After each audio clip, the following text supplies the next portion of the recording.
మామూలుగా పిల్లలకి flash cards ఇస్తే చెప్పరు, అంటే అంత ఇంట్రెస్ట్ ఉండదు. ఇట్లా బతుకమ్మ మన పండుగలది చేయించినట్టుంది. నెక్స్ట్ ఇక్కడ ఎక్కడెక్కడ కలర్స్ కూడా రంగులు కూడా గుర్తిస్తారు. దీంట్లో చిన్నగా ఏ కలర్లో ఏ అక్షరం ఉందంటే గుర్తుపట్టి ఈ ఫ్లాష్ కార్డ్స్లలో ఏ అక్షరమో తీస్తారు.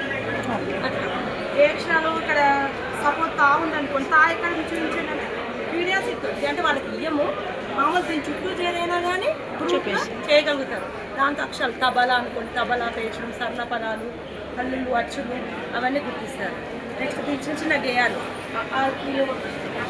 అక్షరాలు వలలో, వర్ణమాల పిలిచే వలలో, తోటలో పదాలన్నీ వలలో, బతుకమ్మని అడిగే వలలో, అచ్చులు హల్లులు వలలో, వానల్లే కురిసే వలలో, తోటలో పదాలన్నీ వలలో, బతుకమ్మని అడిగే వలలో, పిల్లలందరూ చేరే వలలో, సరళ పదాలన్నీ పలికే వలలో, అక్షరం కలిసే వలలో, బతుకమ్మని అడిగే వలలో, పదాలన్నీ కలిసే వలలో, తెలుగు భాషని నేర్చుకుని వలలో, తెలుగు రాష్ట్రీని వలలో, తెలుగు చదివిని వలలో, అన్నీ బతుకమ్మే నేర్పింది వలలో. ఈ విధంగా ఏంది బతుకమ్మ తెలుగు భాష మీద ఇంట్రెస్ట్ కలిగినకి ఇట్లా తయారు చేసినాం.